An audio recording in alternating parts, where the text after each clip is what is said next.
अस्सलाम वालेकुम, good morning doctors. आज हम डिस्कस करेंगे डीएनए ट्रांसक्रिप्शन। तो इसमें ये है कि ट्रांसक्रिप्शन मैंने पहले भी कई दफ़ा बताया है कि डीएनए से आरएनए फॉर्मेशन जो है वो ट्रांसक्रिप्शन कहलाती है। बेसिकली हमने डीएनए से प्रोटीन्स फॉर्मेशन करनी होती है, तो हाँ इसलिए हमें पहले डीएनए को आरएनए में कन्वर्ट करना पड़ता है, ठीक है, और फिर आरएनए से प्रोटीन्स फॉर्मेशन होती है, ठीक है। तो इसके लिए हमें ट्रांसक्रिप्शन देखनी है कि ह्यूमन बॉडी सेल्स में या प्रोकैरियोटिक सेल्स में ट्रांसक्रिप्शन किस तरह होती है, ठीक है। इसमें सबसे पहले आपको पता होना चाहिए राइबोसोमल आरएनए क्या होता है, मैसेंजर आरएनए क्या होता है और ट्रांसफ़र आरएनए क्या होता है। तो इस वीडियो में सिर्फ हम ये तीनों चीज़ें ही डिस्कस करेंगे, बाकी नेक्स्ट वीडियोस में देखेंगे इनकी डिटेल्स में, ठीक है। तो राइबोसोमल आरएनए क्या होता है? राइबोसोम एक ऑर्गेनेली होती है हमारी सेल के अंदर, उसके अंदर आरएनए प्रेजेंट होता है, ठीक है। तो उसको हम कहते हैं राइबोसोमल आरएनए। जो राइबोसोम्स होते हैं ये अटैच होते हैं हमारे एंडोप्लाज्मिक रेटिकुलम के साथ, ठीक है।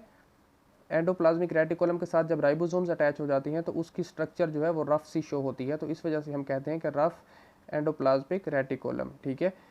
अगर कुछ ऐसा पार्ट होता है जिस एंडोप्लाज्मिक रेटिकुलम का जहाँ पर हमारे राइबोसोम्स अटैच नहीं होते, तो उस पॉइंट को हम कहते हैं कि स्मूथ एंडोप्लाज्मिक रेटिकुलम, ठीक है। तो ये पॉइंट्स आपको होप सो समझ आए। तो राइबोसोमल आरएनए क्या है? पहले एक बात ये बता दूं कि जितने भी हमारे पास आरएनए होते हैं वो सारे के सारे डीएनए से फॉर्म्ड होते हैं। ऐसा नहीं होता कि हमारा जो आरएनए राइबोसोमल आरएनए है या मैसेंजर आरएनए या ट्रांसफर आरएनए है, तो इनमें से कोई एक जो है वो डीएनए से बनेगा तो बाकी सारे के सारे किसी और मेथड से बनेंगे, नहीं। सारे के सारे भी जितने भी आरएनए होते हैं वो सारे के सारे हमारे डीएनए से ही फॉर्म्ड होते हैं। डीएनए ही आरएनए को बनाता है, ठीक है। लेकिन नेक्स्ट पॉइंट समझने वाला ये है कि ये जो हमारे पास मैसेंजर आरएनए होता है सिर्फ ये प्रोटीन्स में कन्वर्ट होता है, बाकी दोनों आरएनए जो है दोनों का एक और भी होता है, वो मैं बताता हूँ कि स्मॉल न्यूक्लियर आरएनए होता है जिसको एसएनआरएनए भी बोलते हैं, ठीक है। मैं बताता हूँ उसकी डिटेल भी। लेकिन ये जो है हमारे पास सिर्फ मैसेंजर आरएनए ही प्रोटीन्स में कन्वर्ट होता है, बाकी दोनों आरएनए जो हैं वो प्रोटीन्स में कन्वर्ट नहीं होते, ठीक है। तो मैं बताता हूँ, देखें ये हमारे पास एक डीएनए का पैच है, इसके ऊपर डबल स्टैंडर्ड, ठीक है। इसके ऊपर एक जीन होगी, जीन में से हमारे पास कोई भी एक आरएनए फॉर्म्ड हो गया है, ठीक है। सपोज ये हमारे पास राइबोसोमल आरएनए, तो राइबोसोमल आरएनए जो है ये फॉर्म्ड होगा। सपोज ये आरएनए की एक स्ट्रक्चर फॉर्म्ड हुई, ठीक है। इसकी मॉडिफिकेशन होती है, मतलब जो हमारे पास ऑलरेडी बनता है डीएनए से एक आरएनए बनता है वो प्रॉपर आरएनए नहीं होता, उसको न्यूक्लियस के अंदर काफ़ी मॉडिफिकेशन की जाती हैं जिनको बोलते हैं पोस्ट ट्रांसक्रिप्शनल मॉडिफिकेशंस। तो इसके बारे में भी हम डिस्कस करेंगे आगे फर्दर। लेकिन फ़िलहाल के लिए इतना देखें कि हमारे पास जो आरएनए बनता है वो न्यूक्लियस में के अंदर उसमें काफ़ी सारी मॉडिफिकेशंस होती हैं। मॉडिफिकेशंस के बाद वो हमारे साइटोप्लाज्म में इंटर हो जाता है। साइटोप्लाज्म में इंटर होने के बाद जो हमारे पास राइबोसोम्स होते हैं उनके अंदर इंटर हो जाता है, ठीक है। तो हमारे पास ये जब जो आरएनए राइबोसोम्स के अंदर हो जाता है इसको हम कहते हैं राइबोसोमल आरएनए, ठीक है। देन नेक्स्ट पॉइंट है हमारे पास मैसेंजर आरएनए। मैसेंजर आरएनए क्या होता है? मैसेंजर आरएनए ये होता है कि सपोज जैसे हमने पहले देखा कि डबल स्टैंडर्ड डीएनए, इसमें एक जीन होगी, जीन से ट्रांसक्राइब्ड होगा ट्रांसक्रिप्शन के थ्रू हमारा मैसेंजर आरएनए, ठीक है। तो मैसेंजर आरएनए जब हमारे पास आ जाएगा न्यूक्लियस में, पोस्ट ट्रांसक्रिप्शनल चेंजेस होंगी, फिर हमारे पास ये साइटोप्लाज्म में आ जाएगा। साइटोप्लाज्म में आने के बाद क्या करता है? साइटोप्लाज्म में आने के बाद ये है कि इसके ऊपर डिफरेंट कोडोन्स होते हैं।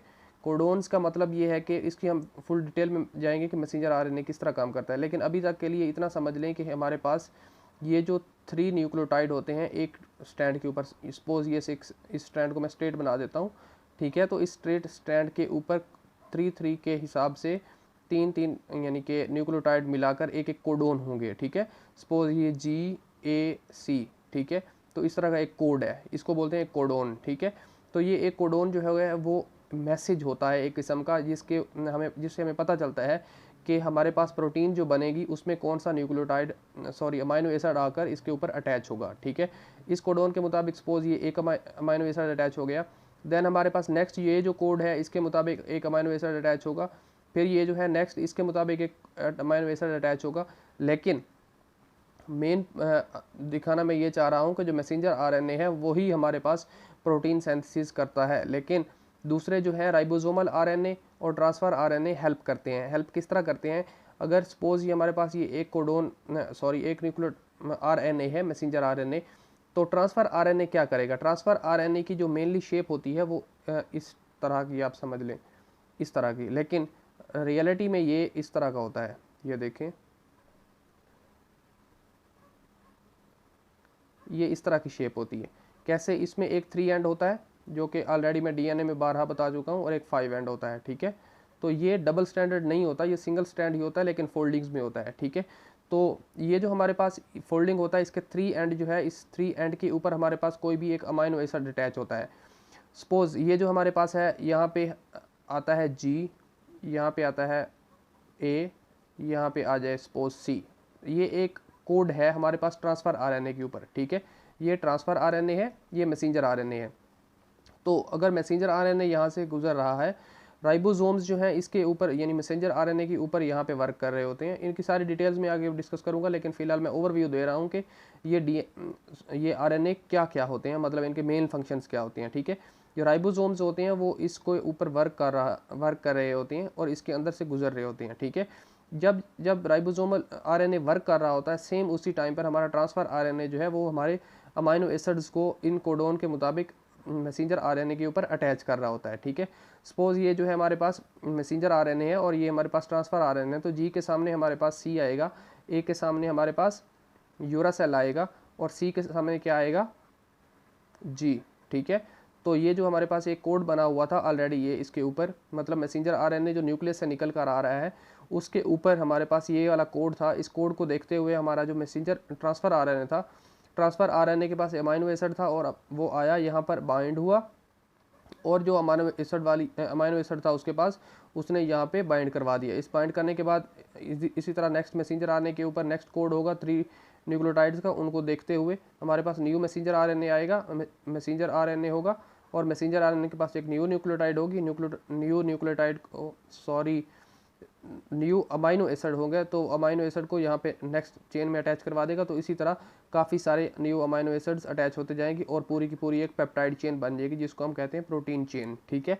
तो इस स्टोरी में आपको पता चल गया कि मैसेंजर आरएनए क्या होता है, राइबोसोमल आरएनए क्या होता है और ट्रांसफ़र आरएनए क्या होता है, ठीक है। एक और हमारे पास टाइप होती है आरएनए की, जिसको बोलते हैं स्मॉल न्यूक्लियर आरएनए, या इसको बोलते हैं SNRNA। इसका क्या काम होता है? इसका काम ये होता है कि हमारे पास जो ये बनता है मैसेंजर आरएनए या कोई भी आरएनए बनता है हमारे pass through the gene from the DNA, एक आरएनए बनता है। जो आरएनए है वो प्रॉपरली नहीं होता, ठीक है। तो जो प्रॉपरली आरएनए नहीं फॉर्म्ड हुआ होता उसमें से एक आरएनए तो फॉर्म्ड होता है लेकिन प्रॉपर नहीं होता, मतलब उसमें चेंजेस की ज़रूरत होती है। तो SNRNA जो है वो इसमें मॉडिफिकेशंस करवाता है। इसमें पूरा का पूरा एक लेक्चर होगा कि मॉडिफिकेशंस क्या क्या होती हैं। यहाँ पे टेल एंड होती है, यहाँ पे हेड ऐड होता है, उसके बाद ये इजीली बाहर मूव कर सकता है।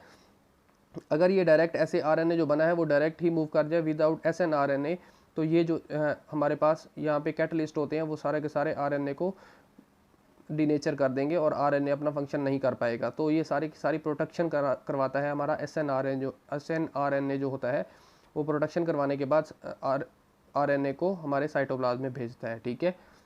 एक पॉइंट मैं यहाँ पे और हाईलाइट करना चाहता हूँ, वो ये है कि सपोज हमारे पास ये एक डीएनए होता है, तो इस डीएनए में डिफरेंट जीन्स होती हैं, जो कि मैं ऑलरेडी आपको बता चुका हूँ कि काफ़ी सारी जीन्स होती हैं। तो जो ट्रांसक्रिप्शन होती है वो सिर्फ और सिर्फ 1.1% ऑफ द डीएनए की ट्रांसक्रिप्शन होती है। रिमेनिंग जो हमारे पास 98.9% डीएनए होता है वो स्पेसर डीएनए होता है। स्पेसर डीएनए मैंने बताया था जब मैंने जीन का बताया था कि जीन क्या होती है। ये जीन और इसके दरमियान जो डीएनए है इसको बोलते हैं स्पेसर डीएनए। अगर ये स्पेसर डीएनए डिफेक्टिव भी हो तो हमारे पास जो आने वाली प्रोटीन है उस पर कोई इफेक्ट नहीं होता, क्योंकि हमारे पास जो आरएनए बन रहा था वो यहाँ से बनता है, इस जीन से या इस जीन से, ठीक है। स्पेसर डीएनए का कोई ताल्लुक नहीं होता, वो जस्ट इसको कनेक्ट रखने के लिए होता है, ठीक है। तो आज के लिए इतना ही। Thank you doctors. Next video में हम मैसेंजर आरएनए, राइबोसोमल आरएनए और ट्रांसफ़र आरएनए की डिटेल्स को डिस्कस करेंगे और फिर SNRNA को भी डिस्कस करेंगे, ठीक है। Thank you doctors. अल्लाह हाफिज़। Good bye.